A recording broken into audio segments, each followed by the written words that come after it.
الساحة الليبية ينضم إلينا من طبرق القائد الميداني في الجيش الليبي الرائد أشرف المياري. حسبي رائد أشرف، بداية لو تضعنا في صورة ما يجري والتطورات سواء في بنغازي، في ورشفانة، في طرابلس وغيرها من المناطق الليبية.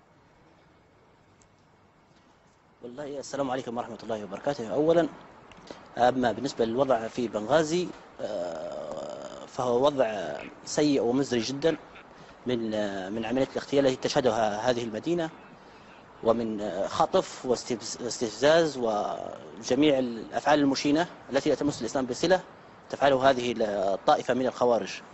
أما بالنسبة لمنطقة ورشفانة فهي في مناطق كاملة تعرضت للحرق، جميع المباني تعرضت للحرق لعملية الحرق، وهناك إبادة جماعية، حرب ضد ما يسمونهم بأتباع القذافي الذين يطلقون عليهم اسم الأزلام، يقومون بقتلهم بالحرق بالنار وهم أحياء، ويقومون بغليهم في قدور وأواني كبيرة.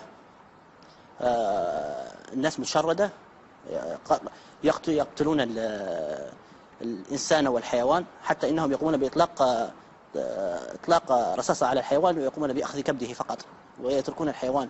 يعني هؤلاء القوم لا أصفهم إلا بما وصفهم النبي صلى الله عليه وسلم، قال هم شر ما خلق الله تحت أيديهم.